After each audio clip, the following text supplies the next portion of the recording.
vou repetir o que eu disse aqui, não dá para você ter no governo Lula uma continuidade do governo Temer e uma dúvida sobre continuar um programa-chave do governo Bolsonaro, que é a militarização de escolas. O que aconteceu na equipe de transição? Foste convidado, não quisestes algum cargo no MEC? Olha, eu participei da transição do governo, foi conversado sobre a composição do ministério, etc., mas naquele momento minhas ideias, especialmente em relação à reforma do ensino médio, não convergiam com aquilo que a chefia do ministério pensava sobre educação. E aí são coisas irreconciliáveis, porque eu vou repetir o que eu disse aqui, não dá para você ter no governo Lula uma continuidade do governo Temer e uma dúvida sobre continuar um programa-chave do governo Bolsonaro, que é a militarização de escolas. Eu não vou aceitar isso. Eu não tinha como... Eu não posso, por um cargo, jogar... Porque esses aspectos não estão em disputa dentro da composição atual do Ministério da Educação. Se estivesse em disputa, você tinha espaço para discutir, mas eu não posso colocar em risco toda a trajetória que eu construí, aquilo que eu acredito, em nome de um cargo. Eu nunca precisei de cargo, vou continuar não precisando. Então, essa situação, para mim, ela é limite. A continuidade da reforma do ensino médio, a não revisão da Base Nacional Comum Curricular e o programa de militarização de escolas, eles não deveriam nem estar em debate. A gente já está discutindo quais são as alternativas para fazer as adaptações e transições necessárias para rever essas três políticas, né? Então, não tinha espaço, mas eu coloquei isso sempre de forma bastante clara, desde a época da transição. Eu me coloco à disposição para discutir o que for necessário nesse rumo de revisão dessas políticas, né? Que, na minha opinião, a revisão tem que ser... revisão é uma forma tênue de dizer algo que é imprescindível, que é a absoluta substituição dessas políticas, né? Daniel, qual é o maior dano causado pela escola militar na cabeça de um menino ou de uma menina? O maior dano é você tratar o cidadão como soldado. Isso é gravíssimo. Olha, eu quero dizer de maneira bem clara para vocês, eu estudo por prazer, eu estudo história e isso, eventualmente, algumas pessoas conseguem escapar, mas eu acho inescapável você estudar guerra, estudar estratégias militares, etc.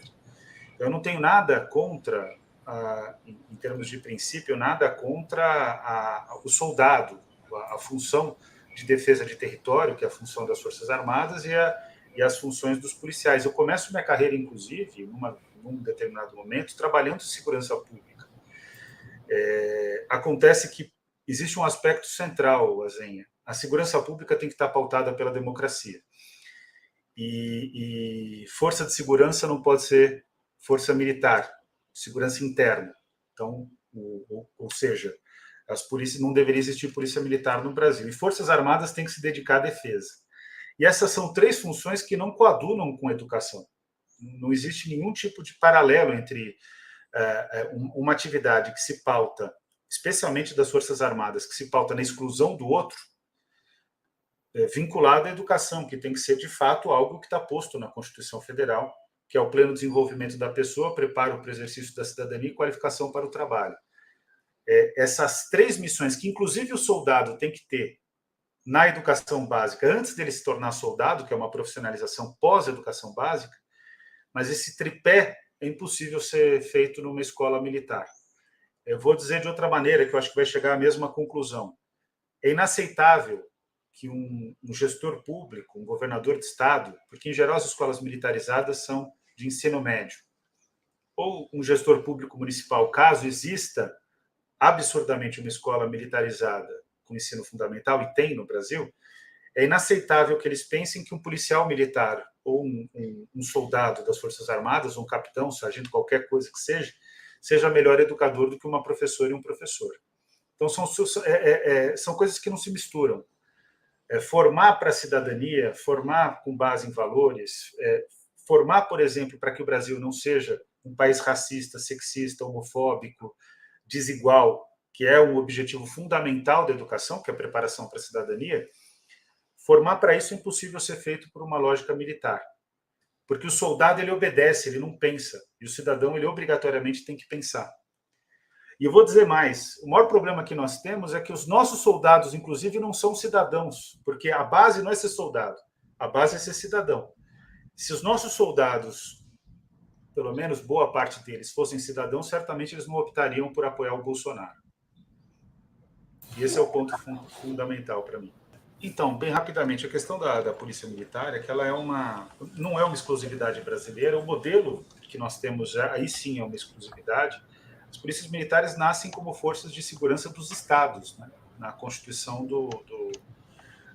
das províncias, depois do federalismo brasileiro. O Brasil ele se torna federativo na proclamação da República, por decreto. Então, essas forças elas acabam sobrevivendo.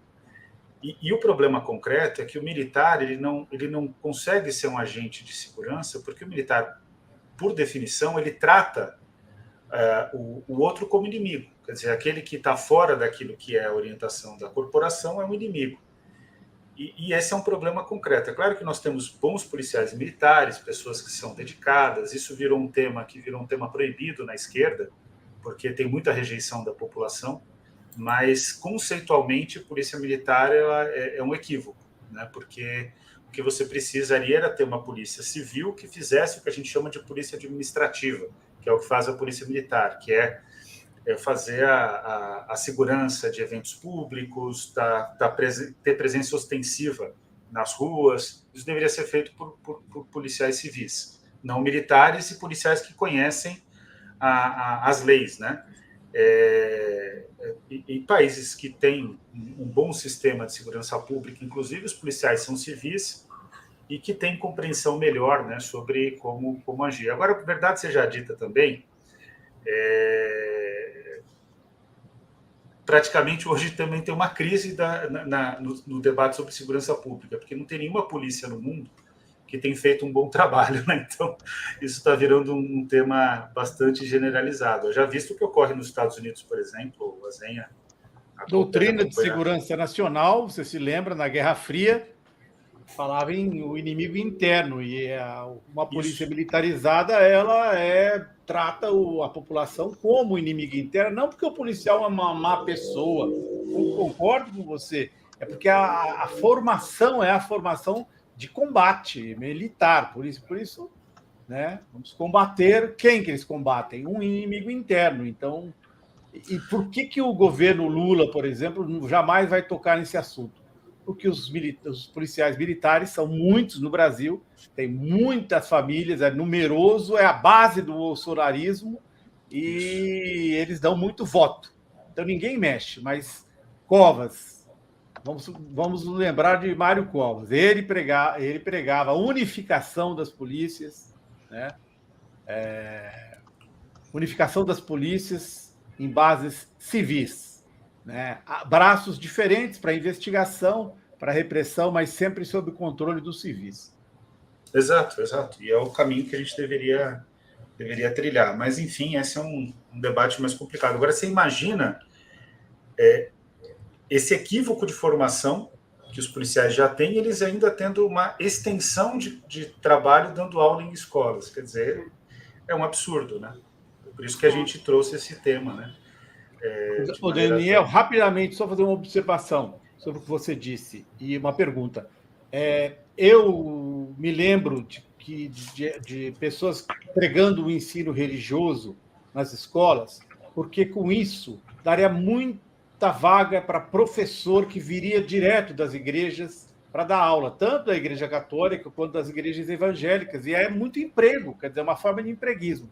Em que sentido que as escolas militares servem para isso também? Para aumentar a renda? Excelente pergunta, rapaz. E isso tem a ver com uma das últimas reformas da Constituição. Já não dá para dizer que é uma das últimas, né? O Brasil vive uma constitucionalização permanente, e o tempo todo se muda a Constituição. Isso é uma característica do nosso sistema político, né? O que é interessante observar, Zen, é que uma das últimas mudanças é permitir para os policiais militares, no exercício profissional, também darem aula. Qual que é a estratégia? Também é uma estratégia de aumento de contingente, porque se eles estão dando aula, eles não podem fazer o seu trabalho, e aí você vai ter necessidade de mais concurso. Quem propõe essa emenda à Constituição é o Marcos Rogério. O Marcos Rogério, assim, é que eu conheci o Marcos Rogério quando ele era um deputado progressista do PDT, para vocês terem uma ideia. Ele defendeu questões junto conosco lá na época do Plano Nacional de Educação e mudou radicalmente porque uma vez o Marcos Feliciano foi até o estado dele, que é Rondônia, e lotou um estádio para fazer um culto. E aí o Marcos Rogério decide ser uma pessoa ultraconservadora como estratégia eleitoral. Então, o que é interessante observar é que esse ponto que você traz, de fato, existe uma tentativa de militarização da sociedade.